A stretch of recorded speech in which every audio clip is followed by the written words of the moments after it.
ملف شهادة ميلادي، وفي ورقة واحدة كشفت إن ورثي كله اتصرف على ابن عمتي.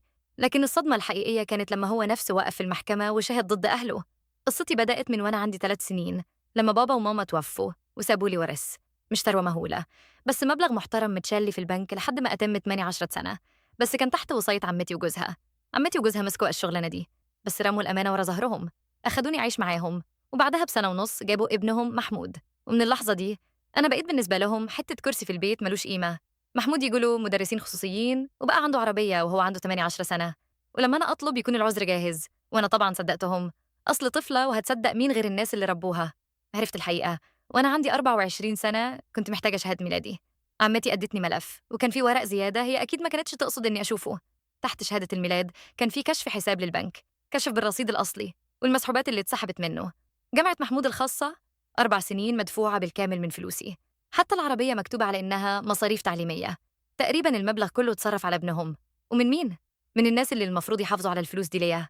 ما صرختش، صورت كل ورقة بالموبايل ورجعت الملف مكانه، وما عرفتش أنام يومها. بعدها جبت محامية شاطرة، هي بس بصت في الأوراق وقالت لي دي مش خيانة قرايب، الوصي اللي يصرف فلوس القاصر على حد تاني يبقى خان الأمانة. كل السحوبات متوثقة باسمهم واسمك انتي على الحساب. دي أسهل وأنظف قضية شفتها في حياتي. وهنا بقى الجزء اللي ما كنتش أتمناه ولا أتوقعه أصلاً، الجزء اللي لسه بيلخبطني لحد دلوقتي. أنا كنت فاكرة إن محمود عارف، فاكرة إنه طول طفولته كان بيصرف فلوسي ومبسوط. بس محمود ما كانش يعرف خالص. لما القضية بدأت وعمتي كلمته وهي بتعيط ومستنية ابنها يقف جنبهم، محمود طلب يشوف الورق. كان كبر خلاص وبقى راجل محترم، أنظف بكتير من التربية اللي ترباها. قعد قدام كشوفات الحساب فترة طويلة، وفهم إن كل حاجة حلوة أخدها اتسرقت من بنت عمته.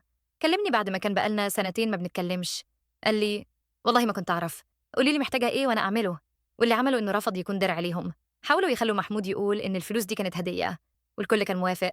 محمود رفض تماماً، وراح قدم شهادة رسمية وشهد ضد أهله في المحكمة. قال إنه ما كانش يعرف مصدر الفلوس، وإن أبوه وأمه قالوا له إن الفلوس دي من فلوسهم.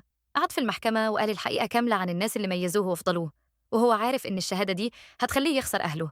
المحكمة حكمت إن عمتي وجوزها خانوا الأمانة، وإلزامهم برد المبلغ كامل، وعزلهم تماماً عن أي وصايا.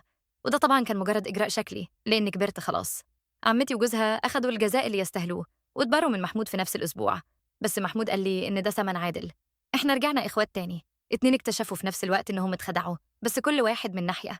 فلوسي ورجعت لي كلها في حساب باسمي أنا بس، وأنا ومحمود بنتعشى سوا كل كام يوم بفلوس ملكنا إحنا الاتنين، ومحدش يقدر يسرق أي حاجة منها.